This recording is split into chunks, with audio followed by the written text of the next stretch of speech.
deep dive. Today, we're really strapping in, aren't we? We're heading straight into this super intense period in idol history.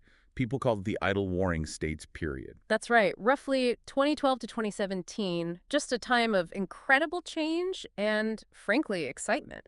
And this discussion really flows from our last one, where we talked about the Bias Nakano heavy sick incident back in April of 2011.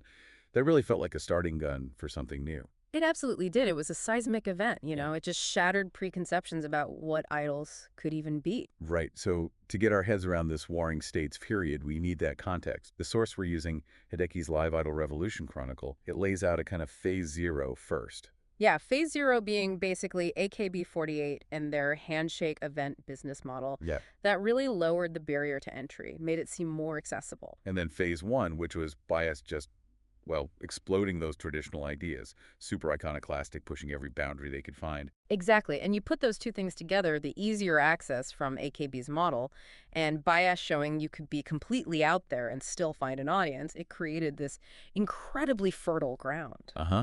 The Chronicle basically says it got to a point where the idol business felt like something, quote, anyone could do in any way they wanted and make money relatively easily. Which sounds wild. It was a wild time, and that really sets the stage for this idol warring states period to just, boom, take off. Okay, so the stage is set. Yeah. What actually happened then? What were the big defining things about this era? Well, one of the most symbolic things, especially right after 2012, was this massive local idol boom. Ah, right.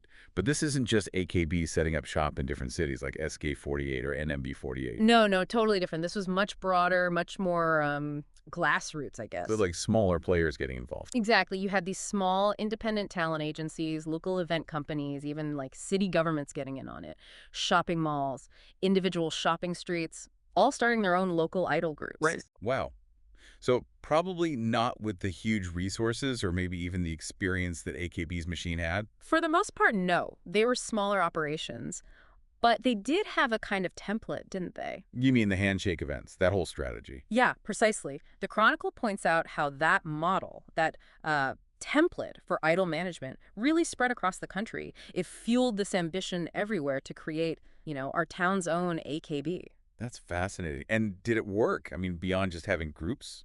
Well, yeah, in many ways. While not all of them blew up nationally, a lot became really important for their local areas, kind of helped revitalize things, brought some energy. But some did make it big, right? I remember hearing about local groups getting national attention, even major label deals. Oh, absolutely. And those success stories were huge. They acted like beacons, showing others it was possible. It just inspired more and more people to try it. So it created this real ripple effect. Definitely. And the Chronicle makes this really crucial point. The legacy of that boom is still very much alive. You look at idol groups active today in 2025, and so many can trace their roots right back to that local idol explosion. Okay, so that's one huge pillar, this nationwide spread of local idols. But there was another really fundamental shift happening too, right? About who was actually making the music and managing these groups. Oh, yeah. This is maybe even more transformative, the transformation of idol management, as the Chronicle calls it. We saw this huge influx of talent from totally different areas, especially, and this is key, from the mainstream music industry. Mainstream music. Yeah. JPOP artists, band members. Exactly. People from rock bands, hip-hop, jazz, electronic music, you name it. These were scenes that historically didn't really mix with the idol world much. That feels like a massive change. Yeah. Because the Chronicle notes that before this, it was pretty rare for established musicians to get involved in idol production, right? Maybe just a quick side project sometimes. Very rare. So what changed? What opened that door? Well, again, you kind of have to point back to BS. Their impact just keeps coming up. It does. Their performances were just outrageous, and their songs were notable, as the Chronicle says. They effectively smashed that barrier down. How so? Was it the sound? It was the whole approach. Yeah. The music production, especially people like Kenta Matsukuma, who came from a band background, Buzz 72 plus S. Yeah. And Junosuke Watanabe, who later did Bish, of course. They brought what the Chronicle calls a purely band artist approach. They just ignored the old rules of what idol music was supposed to sound like. So BS wasn't just pushing visual boundaries, they were completely changing the soundscape too. Totally. And this new, raw, kind of artist-driven sound created a massive buzz. It wasn't just the diehard idol fans paying attention anymore. It reached the wider music scene. People were like, wow, what is this? To show that idol music could actually be, well, musically interesting and credible to people outside the usual bubble. Exactly. It created excitement, showed potential.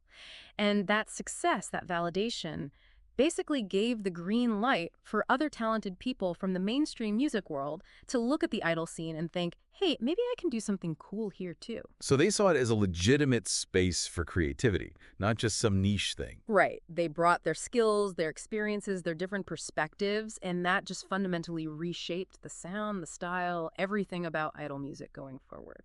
But the Chronicle mentions it wasn't only musicians flooding in. It was even broader than that, this idea of talent, resources, and capital coming from all over. That's a really important point. Yeah, the appeal wasn't just musical. You had people coming into the idol industry from modeling, Okay. from different corners of otaku culture, from theater, fashion, film, graphic design, advertising. I mean, really diverse fields. People who maybe had zero connection to idols before suddenly started working in the scene, sometimes even managing groups. That's quite a mix. Mhm. What was pulling them in? Why the idol world Yeah. specifically at that time? The Chronicle suggests a couple of things. For some creators, maybe established ones who'd hit a wall or face setbacks in their own industries, Uh-huh. the idol scene looked like a second chance, a fresh field, maybe less rigid, where they could apply their skills in a new way. A bit of a Wild West feeling, perhaps? Fewer gatekeepers? Could be part of it. And then the other big draw, especially for younger up-and-coming talents, Yeah? was that the idol scene was growing so fast, and the barriers felt lower compared to, say, breaking into the established music or film industries.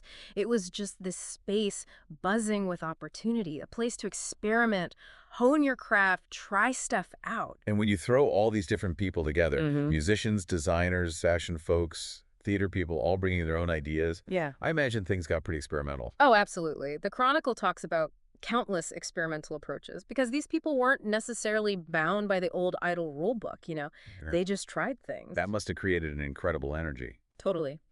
It led to what the source calls an unprecedented boom.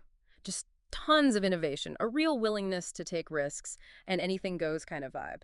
So this crazy mix, the local boom, the influx of talent, the fierce competition, the experimentation, that's the idol warring states period. At the essence of it, yeah. Yeah.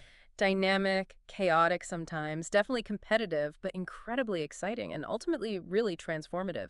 The Chronicle even says a lot of people look back on it now as maybe the most exciting time ever in idol history. But like any intense period, it couldn't last forever, right? Sounds like things started to shift again. Yeah, the Chronicle definitely signals that. It sets up our next deep dive, actually, by mentioning that this exhilarating period did eventually end. It transitions into what they call Phase 3, Phase 3 being. the idle decline period completion and limits, covering roughly 2017 to 2019. Okay, so before we get there, let's quickly recap this warring states era we've just explored. Two massive currents seem clear. Right. First, that explosion of local idols all across Japan, spreading the management template everywhere. And second, this huge wave of diverse talent, especially from mainstream music, pouring in and just completely changing the creative landscape. And it's key to remember, like the Chronicle emphasizes, this wasn't just the big companies dictating things. It felt more like a grassroots popular uprising in many ways. It fundamentally altered the idol world, and we still see the effects today. Definitely. You know, thinking about that term warring states, Mm-hmm. it really makes you wonder, looking at this intense burst of growth and competition in idols, Mhm. what parallels do you see in other fields you follow, like other creative industries or even tech? What makes these periods of rapid change happen? That's a great question to ponder. What are those conditions that just foster that kind of dynamic, maybe even chaotic growth? And looking forward, thinking about that next phase, after all that vibrancy and experimentation we just discussed, Yeah. what do you think could possibly lead to a period labeled a decline? What shifts might cause things to feel like they've reached a limit? Join us next time as we dive into Phase 3, exploring that idea of completion and limits in the idol world.